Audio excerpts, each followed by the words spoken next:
Chinese President Xi Jinping attends the APEC Forum in Lima and visits 3 Latin American countries. Hello, I'm Anand Naidu, and this is The Heat.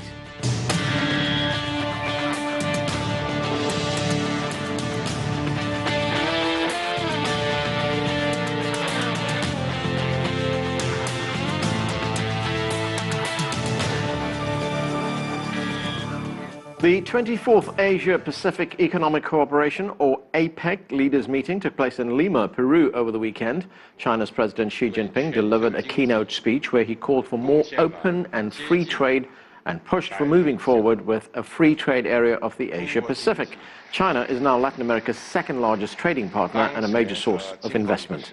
President Xi is visiting Peru, Ecuador and Chile on his visit to the region. For more now on the significance of the growing China-Latin America relationship, we begin with CCTV correspondent Dan Collins, who joins us from Lima. And Dan, what were some of the headlines from the APEC summit, and what can you tell us about President Xi Jinping's keynote address to that meeting? Well, and talking of headlines, that was one of the highlights of this APEC Economic Leaders Forum. Xi Jinping's keynote address to the CEO Summit on Saturday, in which he emphatically endorsed global trade, and China in many ways emerged as a kind of champion of global trade, faced with uncertainty about the future of US policy on not only foreign policy but also global trade with the election of Donald Trump in the United States, and he will be taking office, of course, in 2017. Now, China emerged from this keynote address by President Xi as more of an engaged, proactive power, and I think many economies, many of the 21 economies in APEC will be looking to China as a safe bet, given the uncertainty of the future of the US role in terms of ensuring global growth and not taking a step backwards, as many see it here, and taking a more protectionist role. Now, Dan, President Xi is visiting 3 Latin American countries on this trip. What can you tell us about the importance of these state visits and China's growing relationship with Latin America? Well, this is President Xi's 3rd visit to Latin America since he became president of China in 2013. And this trip to Peru in particular follows a trip made by the Peruvian leader, Pedro Pablo Kuczynski, in September. So that clearly a reciprocal trip showing the importance of the relationship with Peru, but also showing that China wants to be a long-term stakeholder. And the agreements which were signed here in Peru on Monday, 18 agreements, one, of course, dealing with mining, which is obviously the main export from Peru. Mineral exports are the main export from Peru to China, but also covering other issues such as the environment, memorandums of an understanding to make sure that there was a future strategic partnership, and that the agreement between the countries has been upgraded to what Chinese officials called a comprehensive strategic partnership, which is, I'm told, a high-level degree of bilateral relations. So China, I think, is showing much more commitment to this region. It's much more interest in the long term. And I think this visit reinforces Li Keqiang, the Premier of China's visit to the region in 2015, in which he pledged that China would invest $250 billion in the region in the next 10 years. And he said that there would be $500 billion of bilateral trade between China and Latin America by 2025. Okay, thanks, Dan. That's CCTV's Dan Collins reporting from Lima in Peru. And joining me now here in the studio is the Peruvian ambassador to the United States, Carlos Pareja. Mr. Ambassador, welcome to the show. Thank you for inviting me. You're welcome, sir. Let me ask you first, what is your assessment of the APEC summit in Lima, Peru? Yes, I just returned last evening from Lima, and I think it was a great success. I think we achieved very much as APEC countries, and you know, it was a lot of talk around about what's going to become of APEC. But I think that all the voices were fortunately optimistic about what's the outcome of APEC and the power it has. So. What are the concrete takeaways from the summit? Well, I think that we could say that free trade and integration, common visions of all countries have been strong. And so we are, that has, and even I think that, after the U.S. election and everything, what happened, and all the worries that were among the people and the press and the media and the investors, I think that free trade, integration, the power of commerce between our countries has stronger. Now, the Chinese President, Xi Jinping, he made a speech to the meeting. He called for pushing forward the building of the free trade area of the Asia-Pacific, and he said it was critical for long-term prosperity in that particular region.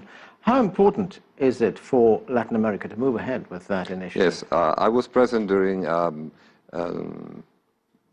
this speech, and the room was absolutely crowded, and I think it was a very good speech, and the vision of the President of China about commerce and integration of APEC was very, very strong as well. And everybody appreciated very much his intervention in these moments. Now, of course, this was a gathering that focused on the region, Latin America, the Pacific region. But if we look at the bilateral relationship between China and Peru, this is President Xi's first state visit to Peru, and it just came 2 months after the Peruvian president visited China, and that was the first official overseas trip that the Peruvian president made. How important is this China-Peru relationship? Oh, it's very important. It has increased really very, very much in the last 15 years. Now we are, well, we are, our commerce is of 15 billion. And it's increased dramatically, and not only commerce, but also investment. Chinese investment in Peru is very, very strong in mining, infrastructure. Of course, our commerce is very intense. The President Xi and President Kuczynski signed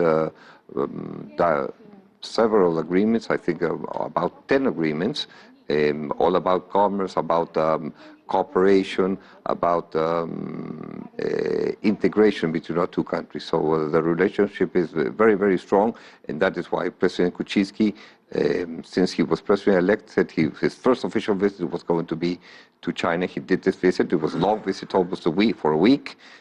He went with a representative of the private sector as well. And this official visit by President Xi to Peru has been very important as well. Now, in that speech that President Xi made, he emphasized free trade. He also talked about globalization. This coming at a time when we're hearing other voices talking about protectionist measures. But for Peru, how important is free trade? Oh, absolutely important. It's we have signed. We have 17 free trade agreements with several countries of the world. Many of them with Asia-Pacific countries, but also we have a free trade agreement with Europe, and we have with other countries of our region. So it is very, very important, and it's important because it has really helped our country progress. You know, this the possibility of exporting and to other countries, investing in other countries, and also receiving investment from other countries. And also, these free trade agreements have helped our country for the institutionalization of the several entities of the state. So they have been really very important. And I am sure that with President Kuczynski's government, we will continue on that path. And continuing on that path, I mean, if we look at the whole of Latin America and its relationship with China, the president of China also visited Ecuador and Chile. How do you see the regional relationship with China evolve in the years to come? Well, I think it will continue to increase. The knowledge between our countries has also already increased, and that has settled a path of confidence between our region and especially between Peru and China. President Kuczynski has stressed that he would like much more investment on infrastructure, and that is what we are working on. Now, bilateral trade between Latin America and China is expected to reach $500 billion by 2025, and China has pledged to increase investment in Latin America to $250 billion during that same time period. How do you think that will transform not Latin America's economy, but also the relationship with China? I mean, do you see it move beyond investments, say, in primary commodities to manufacturing, to other sectors in the economy? Yes, well, we would like, of course, not only an investment in the natural resources, but also in technology, for instance, so that you have an advanced technology. We would enjoy that. So the loan and the economy can grow faster. So I think that with time, the investment of the Chinese will evolve into something much more sophisticated.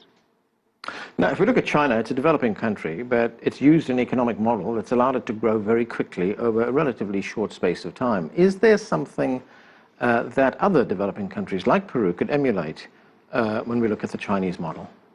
Well, I think there are a lot of coincidences between the two countries. They are both developing countries, and also the middle classes in both countries are growing, steadily, and because of the growth of the country, Peru has been growing for now almost 20 years, and that has permitted the middle class to grow as well, and consumption, and that is the path that China has followed as well. So I think that we can, and these 11, I think 10 treaties that we have signed right now, that will help for that development. Ambassador, thank you so much for joining us. Thank you. Thanks. We are going to take a short break right now. When we come back, I will be joined by a former Chilean ambassador to China, and we will have perspectives from Beijing and Washington too. Stay with us. You're watching The Heat.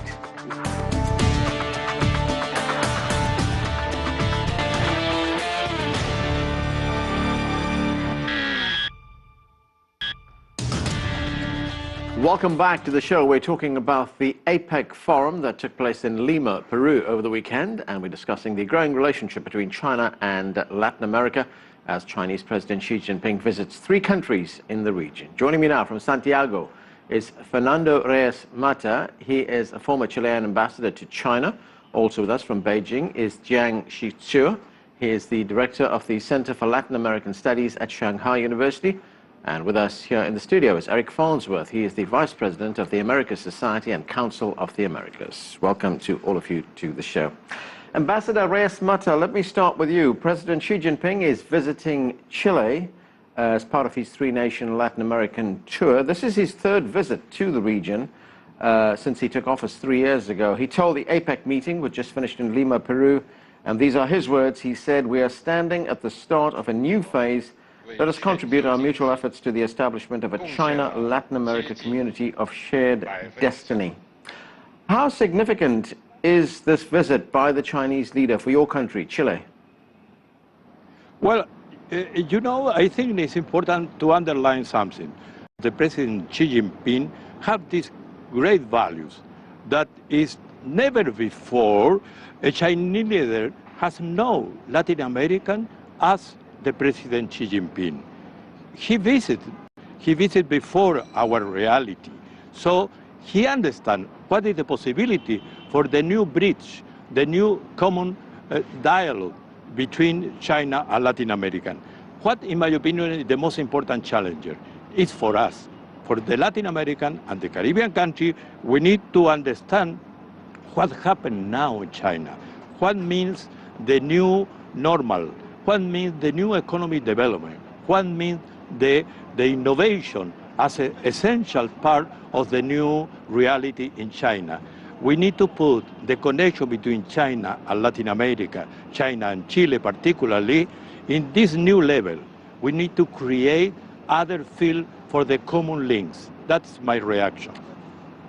Mr. Jiang, I mentioned that APEC meeting. It just finished in Lima, Peru. What are the most important messages that President Xi delivered to that meeting? Well, I was deeply impressed by 2 points in Xi Jinping's speech at the APEC. As a matter of fact, he made 2 important speeches over there. But I believe that there will be 2 points. Okay, first, Xi Jinping said that the APEC must join, all kinds of these countries must join their hands in fighting against trade protectionism. And I noticed that he mentioned a very popular Chinese saying. This saying has something to do with the so-called Chinese traditional medicine. He said, if you feel painful somewhere in your body, that means the blood cannot flow freely at that point. So if there is no pain, there will be no blockade. If there is blockade, there will be pain. That means the world community should join hands in fighting against the trade protectionism.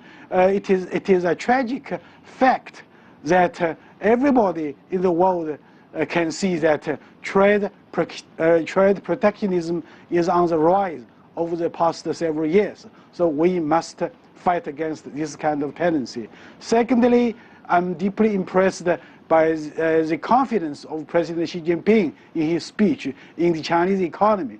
Well, nowadays everybody is concerned about the so-called hard landing of the Chinese economy, and don't worry about that. Well, you must remember that in the past 30 years, Chinese economy has been growing very fast. So 1 percentage point of growth nowadays is equal to several percentage points in the old days, because China is now the 2nd biggest economy. So the world community should have confidence in China's economy. We are going to see that our growth rate in the coming years will be between 6 to 7 percentage points. That's really high growth rate still. I want to say something. I think in Lima started a new moment of Asia-Pacific relationship. I think exactly in this moment, after Mr. Trump said something about the TPP that you know, I think now is the moment to create a new spirit inside Asia-Pacific countries. Right. So from this perspective, APEC have the opportunity to create another agenda for our countries. Right. Eric, certainly the Chinese leader emphasized free trade in that address to APEC, but let's look at what's happening right now. The Trans-Pacific Partnership, something pushed very hard by the Obama administration here in Washington, is now dead. I think Donald Trump put the final nail in the coffin on Monday. Does this mean China now has the opportunity to take the lead in driving trade, economic relations in that region? Anand, I think we're at an inflection point in the Asia-Pacific. I mean, traditionally, the United States has played a very important role in terms of driving a certain agenda toward liberalization, not just on the trade and investment side, but in terms of other values-based issues as well.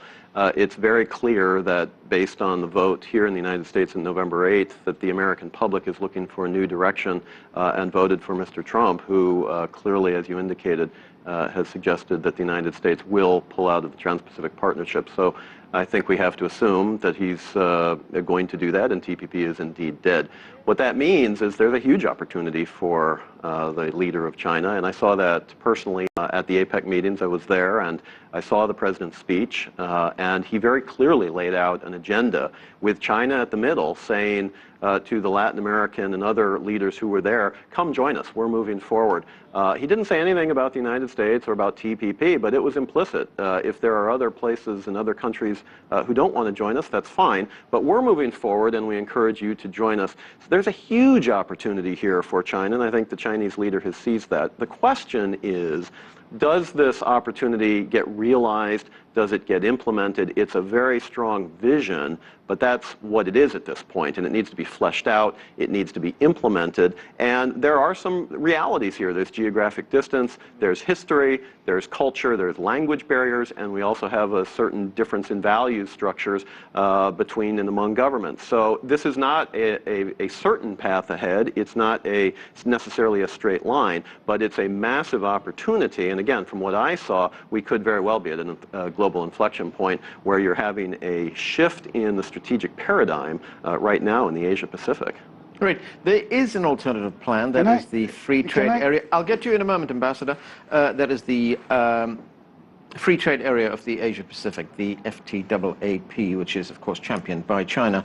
The Pacific Economic Cooperation Council says the FTAAP will add an estimated $2.4 trillion of output to the global economy by 2025. Is that the blueprint that China is looking for, the basis for which it expands its influence in the region? Well, it certainly seems to be. President Xi mentioned that specifically and said that's where we need to go collectively. The FTAAP is part of the APEC agenda. It has been for about 10 years, but it's been not much action has been taken on it as China has pursued its own regional strategy, the Regional Comprehensive Economic Partnership, and the United States and some of the other countries have pursued the TPP. But now without TPP, it looks like if we want to really link together in the Asia-Pacific, FTAAP, the Free Trade Area of the Asia-Pacific, does seem to be one way forward. But there's also a very important additional point that One Belt, One Road initiative that has been at the center of China's economic international development for some time now and has really been focused on Asia. The president said in Lima that he welcomed Latin American participation in One Belt, One Road. In my view, this is a tremendous expansion, tremendous in terms of large expansion of ambition, because now it's not just contiguous landmass nations that are being invited to participate. Now this becomes a global initiative. So we really are seeing some fundamental changes here in linkages and economic relationships, and it will be fascinating to see how those develop. Ambassador Reyes-Mata, go ahead.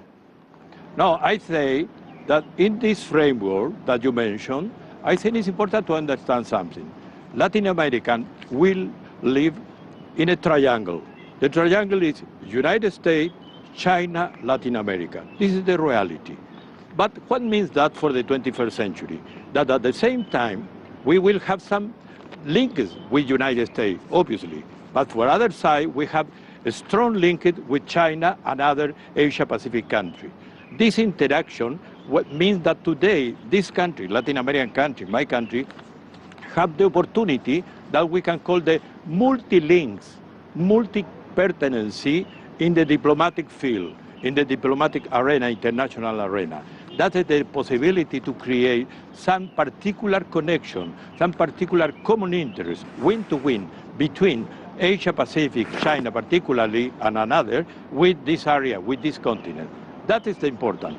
But particularly in the connection between China, Chile, and another country, you promote the idea of harmonic society. We promote the idea of cohesion, social cohesion. There are a common links, a common reality in the connection between state, market, society. That is the real agenda that we need to work, the connection between state, market, society. Right. Inside that, we create many area connection. Okay, Mr. Jiang, you wanted to say? I just want to say that in the near future, we are going to see two very clear kind of tendencies, okay? On the one hand, TPP is going to die. And on the other hand, we are going to see China's One Belt, One strategy. This strategy supposes that it just says that a kind of connectivity will become the norm of the day. So this kind of connectivity will kill the blockade just for the pain. That means the blood cannot flow freely. So we are going to see that more countries on the other side of the Pacific Ocean will join hands with China and other countries in the world to push forward this kind of One Belt, One Road strategy. Now, Mr. Jiang, there are opportunities for cooperation in a wide range of areas, from energy, infrastructure, technological innovation, information technology. What do you see? Where does it go from here in this relationship between China and Latin America? How does it develop? Well, if we say that in the past decade, China is the so-called China-Latin America trade relationship is mainly dependent upon the purchase of commodities. Okay, then in the near future, I would assume that China will make more investment in the infrastructure. You know, the first time I went to Chile was in 2000. At that time, the highway Well, actually, there was no highway at all back in 2000. So it's a long journey from the airport to my hotel. And I just came back from Chile 10 days ago. Well, I just couldn't see that many changes that has taken place on the transportation. It still took me more than 1 hour from airport to my hotel. So China can make some kind of investment in building roads, bridges, all kinds of things. So I think in the near future, China will make more contributions to the transportation system in the region. And secondly, I would assume that in the near future, financial cooperation will develop in a fast and smooth way. Because if you want to have more trade, more cooperation, investment, then financial sector cooperation need to go hand in hand with these kind of developments. Eric, so we hear about opportunities, but we're also hearing a lot of rhetoric from the president-elect about protectionism, isolationist policies. How would that affect Latin America and the overall dynamics in a region where both the United States and China have major interests? Yeah, first of all, let me make a quick point about what the ambassador was saying. I think he's quite right. I think that China's raising the profile in Latin America establishes an almost a strategic triangle for Latin America in terms of the United States and China. I think that's a really important point. And I think that Latin America itself shows that it has ambitions and it has its own options that perhaps extend beyond the traditional linkages. So I think that's a certain maturing of the region in a positive way. So I think we can look at it that way. But in terms of the question of potential protectionism in the United States, it affects the relationship fundamentally. I don't think we can overstate that. I mean, the president has said, as we've talked about, that the United States is going to pull out of the Trans-Pacific Partnership, which hasn't even been passed and implemented yet. So, you know, that it's more of an opportunity cost there. But, you know, he's also said that he's going to pull the United States out of the North America Free Trade Agreement. NAFTA is the fundamental trade agreement for the United States with Latin America, and indeed in terms of global competitiveness for the United States. If the president unilaterally pulls out of NAFTA, it's going to change the supply chains, it's going to change the economic linkages, not just with Mexico, but with all the countries that have developed their own trade relationships based on that foundation. It's going to affect issues fundamentally. But I think the other issue, not just in terms of the trade investment, it also affects, in a very negative way, in my view, the perception. It's been, since the end of World War II, the perception, and I think an accurate one, that the United States is globally, that is willing to put its own interests sometimes behind the interests of global stability and global economic gain because of the belief that such was good for the United States and ultimately benefited us as much or more than anybody else. Now we are beginning to see that the United States may be pulling away from that traditional role. So you have a question then of economic management globally, and countries are going to have to take that into account as they develop their own path forward. And again, we are already seeing that. This isn't something that's going to happen in the future. It's not something that's theoretical. It's something that is happening now as people take account of where the United States may be going and are already laying the groundwork for their own path ahead. So I don't think we can overstate that. Okay, and that's where we're going to have to leave it. Thanks to all of you for joining us. That's it for this edition of The Heat. We'd love to hear from you, so please send us your questions, comments, and story ideas to theheat@cctv-america.com. And we'd like to continue the conversation on social media. Give us your thoughts and comments on our Facebook page. And you'll find that at CCTV Anand Naidu in Washington, D.C. Thanks for being with us.